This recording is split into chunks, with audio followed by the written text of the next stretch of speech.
بسم اللہ الرحمن الرحیم۔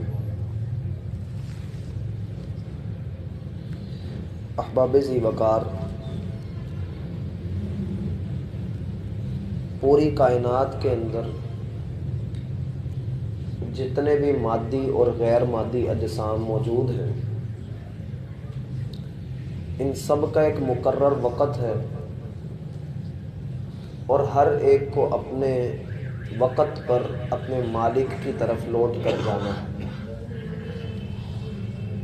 سانسوں پر، دلوں پر اور دل کی دھڑکنوں پر اگر کسی کی حکومت ہے تو وہ رب ذوالجلال کی ہے۔ وہ جب چاہے اور جب تک چاہے ان کی حرکتوں کو قائم دائم رکھے، اور جب چاہے وہ دھڑکنوں کو روک کر اپنی ملاقات کے لیے بندے کو حاضر کر لے۔ اور یہ اسی کی شان ہے کہ اس نے مجھے اور آپ کو موت اور حیات کا تصور بھی دیا کہ ہم اپنے وقت میں اپنے اس آخری وقت کو بھی یاد رکھیں، اور ہمیں اپنے دن بھر کے اوقات میں اپنی اوقات اور حیثیت بھی یاد رہے کہ ہم نے مر کر مٹی میں ملنا ہے اور اس رب کے حضور ہم نے جواب دینا ہے کہ جو چاہے تو پتھر بھی بول اٹھے۔ وہ رب چاہے تو ہمارے جسم کے ایک ایک ٹکڑے کو بولنے کا حکم دے تو یہ بول بول کر انسان کی گواہی دے۔ حق یہ بنتا ہے کہ اللہ سبحانہ و تعالی کی ناراضگی سے ڈرا جائے، اس کی رضا تلاش کی جائے اور وہ کام کیے جائیں جو انسان کے لیے فائدہ مند ہوں اور اس کو نقصان سے بچائیں۔ زندگی اور موت یہ ہم روز ہی اس کا مشاہدہ کرتے ہیں۔ کتنے ہی مساجد کے اندر ہونے والے اعلانات اور کندھوں کے اوپر جانے والی میتیں، دفن کیے جانے والے لوگ اور ان کی بنائی جانے والی قبریں میرے اور آپ کے لیے بہت بڑا سبق ہے۔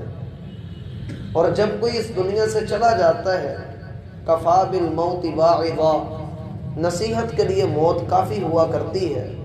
چاہیے کہ ہم سبق حاصل کریں۔ ہم دیکھیں کہ اگر آج کوئی جوان اپنی جوانی کی دہلیز پہ آ کے زندگی کا ساتھ چھوڑ گیا ہے تو ایک وقت آئے گا کہ میں بھی اسی طریقے سے اس دنیا سے رخصت ہوں گا، اور مجھے یہ دیکھنا ہے کہ میں نے اپنی آخرت کے لیے اپنے رب کے سامنے پیش ہونے کے لیے تیاری کیا کر کے رکھی۔ میرا بھائی، جانا سب نے، اختتام سب کا ہونا ہے، یہاں کسی کو بھی بقا نہیں ہے۔ ہر ایک نے اپنے مقرر وقت پر یہاں سے رخصت ہونا ہے۔ وَلَن يُؤَخِّرَ اللَّهُ نَفْسًا إِذَا جَاءَ أَجَلُهَا، تیرا رب کسی جان کو مہلت نہیں دیتا جب اس کا وقت آ جاتا ہے۔ اذا جاء اجلهم لا يستأخرون ساعة ولا يستقدمون، جب وقت آ جاتا ہے، جب مالک کی طرف سے فیصلہ ہو جاتا ہے تو پھر لمحے بھر کی دیر نہیں ہوتی، نہ پہلے آتا ہے نہ بعد میں آتا ہے۔ اپنے پورے وقت پر وہ تیر جو رب نے کائنات کی تخلیق سے ہزاروں سال قبل چھوڑا تھا وہ اپنے نشانے پر آ کر لگ جاتا ہے۔ اور رسول اللہ صلی اللہ علیہ وسلم نے اس حوالے سے میری اور آپ کی بہترین تربیت فرمائی ہے کہ ہم نے جن کو اپنے ہاتھوں سے رخصت کرنا ہے، ہم ان کو کس انداز میں رخصت کریں، ہم ان کے پیچھے سے کیا کریں، اور بالخصوص وہ لوگ جن کے گھر میں فوتگی ہوئی ہوتی ہے، جن کے گھر میں میت پڑی ہوئی ہے، ایک مسلم معاشرے کا اس گھر کے ساتھ کیسا رویہ ہونا چاہیے۔ اور اس کی ایک جھلک ہم اسی صبر کے باب کے اندر آپ کے سامنے رکھنے والے ہیں۔ رسول اللہ صلی اللہ علیہ وسلم کی بیٹی سیدہ زینب رضی اللہ عنہا کا ایک بیٹا تھا اور نزع کے عالم میں ہے، اس کے سانس اکھڑ رہے تھے۔ آپ علیہ السلام کی بیٹی نے خبر دی، پیغام بھجوایا، اے اللہ کے رسول جلدی سے تشریف لائیے، آپ کا نواسا نزع کے عالم میں ہے، آ کر حوصلہ دیجیے۔ آپ علیہ الصلوۃ والسلام نے پیغام بھجوایا کہ اللہ کی چیز ہے، اللہ نے لے لینی ہے، آپ صبر کیجیے، صبر کرنے کا حکم دیا۔ لیکن بیٹی تھی، اس نے پھر پیغام بھجوایا، اے اللہ کے حبیب آئیے، ہمارے پاس تشریف لائیں۔ اللہ کے رسول صلی اللہ علیہ وسلم کے ساتھ چند ایک صحابہ، جن میں ابو بکر و عمر، سعد بن معاذ، سعد بن عبادہ، سیدنا زید بن حارثہ، سیدنا اسامہ بن زید اور صحابہ کرام کی ایک جماعت، یہ اللہ کے رسول صلی اللہ علیہ وسلم کے ساتھ اس گھر میں پہنچے۔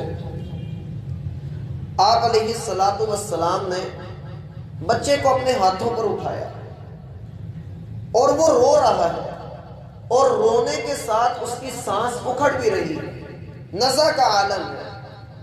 اور سیدنا زید بن حارثہ بیان کرتے ہیں کہ میں نے دیکھا رسول اللہ صلی اللہ علیہ وسلم کی آنکھوں سے آنسو رواں ہیں، آپ بھی رو رہے ہیں۔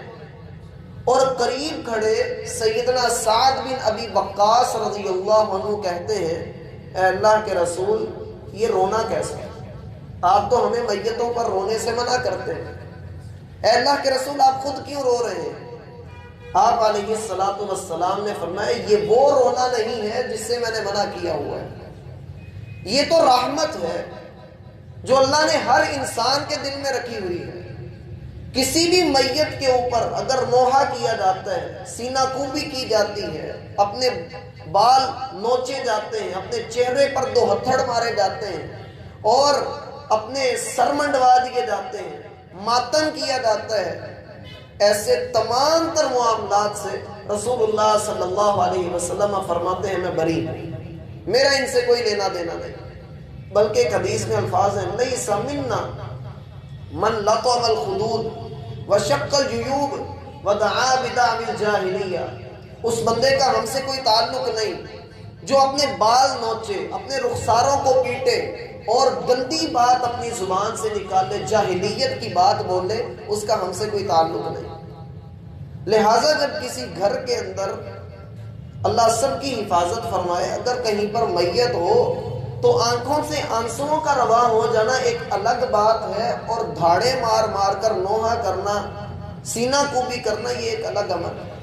رسول اللہ صلی اللہ علیہ وسلم کا فرمان ہے، ان المیت لیعذب ببکاء اہلہ علیہ، میت کو قبر کے اندر عذاب دیا جاتا ہے کہ اس کے گھر والے اس کے اوپر رو رہے ہیں، اس پر نوحہ کر رہے ہیں۔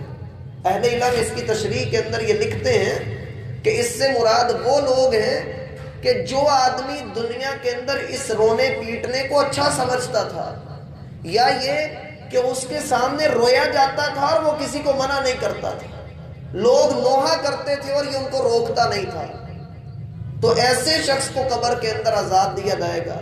وگرنہ وہ شخص جو اپنی زندگی میں منع کرتا رہا، روکتا رہا، اپنے گھر والوں کو سمجھاتا رہا کہ یہ حرام کام ہے، اس سے بچو، اس شخص کو ایسا عذاب نہیں دیا جائے گا۔ رسول اللہ صلی اللہ علیہ وسلم کی آنکھوں سے آنسو رواں تھے اور آپ رو رہے تھے، اور میرا بھائی آنکھوں سے آنسوں کا نکلنا یہ رحمت کی نشانی ہے، یہ دل کے نرم ہونے کی نشانی ہے۔ اور موت ایک ایسی اٹل حقیقت ہے جو بڑے بڑے پتھروں کو بھی پگھلا دیتی ہے، جو بندے کو سمجھ دے دیتی ہے، بڑے بڑے دشمن دوست بن جاتے ہیں۔ اس لیے اس موت کی تیاری میں نے اور آپ نے کر کے رکھی ہے۔ اگر کسی گھر کے اندر یہ فوتگی ہو جاتی ہے تو ہمارا معاشرہ یہ کہتا ہے، اس میں بہت سارے مسائل ہیں، میں 2-3 چیزیں آپ کے سامنے رکھوں گا۔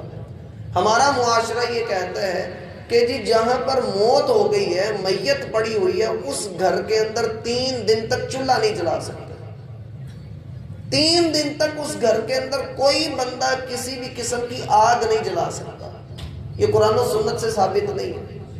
رسول اللہ صلی اللہ علیہ وسلم نے جو منع کیا ہے وہ اس بات سے منع کیا ہے کہ آپ میت کے اوپر رونا پیٹنا شروع کریں اور میت کے لیے پھوڑیاں لگانا شروع کریں۔ ان چیزوں سے اللہ کے رسول صلی اللہ علیہ وسلم کو کوئی تعلق نہیں۔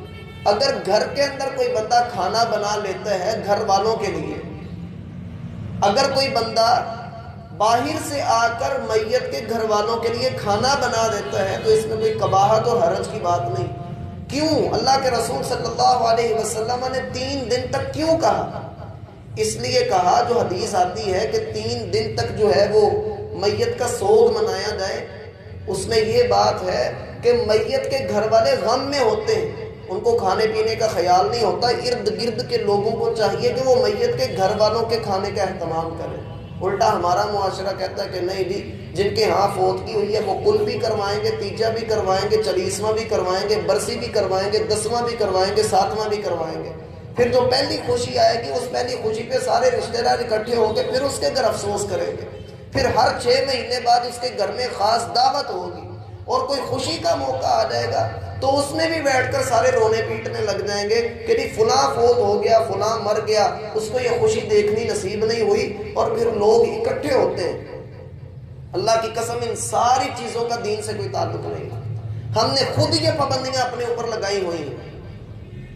دوسری بات، ہم اکثر جب اپنے گھروں سے نکلتے ہیں کسی میت والے گھر میں جانے کے لیے تو ہم یہ کہہ کر نکلتے ہیں کہ ہم افسوس کرنے جا رہے ہیں، ہم افسوس کرنے کے لیے نکل رہے ہیں. کیا یہ لفظ افسوس درست بھی ہے شریعت کی نظر میں؟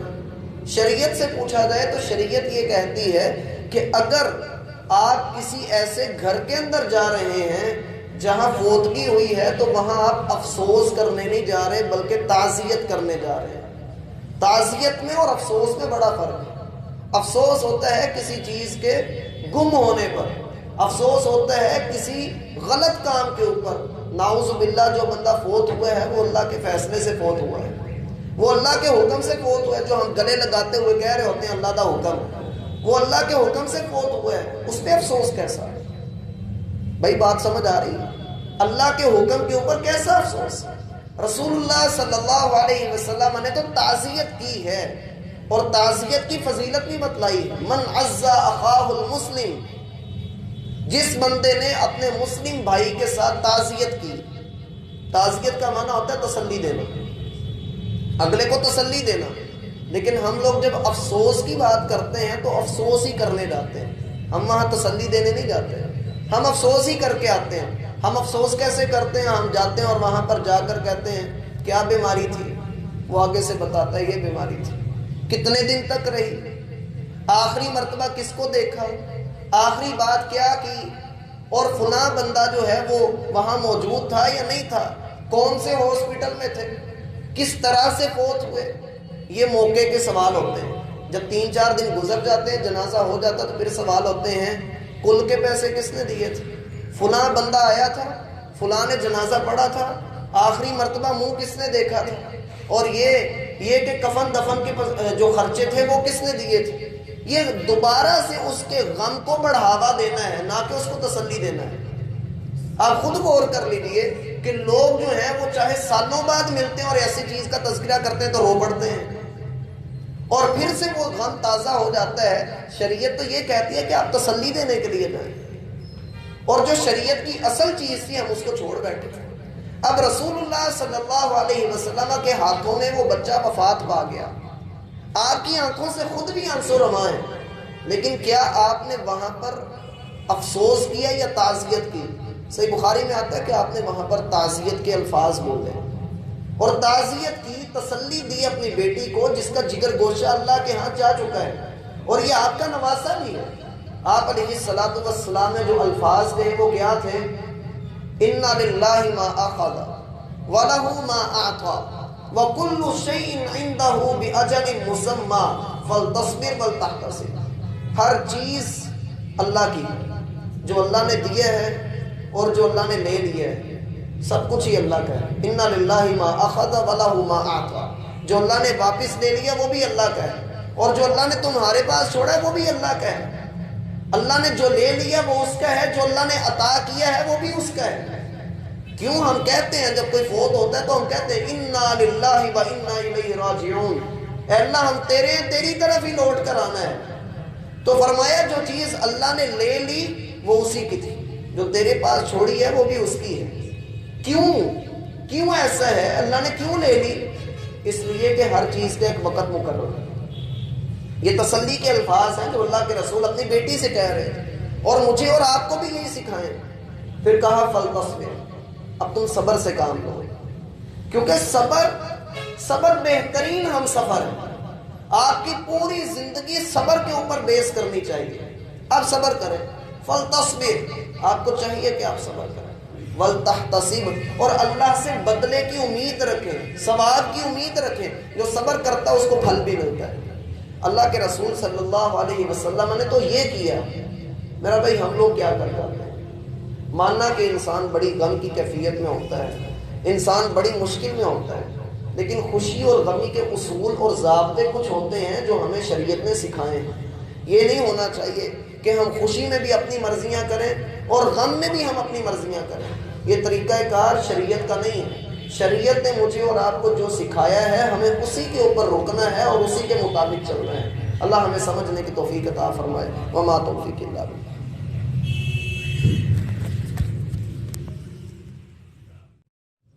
بسم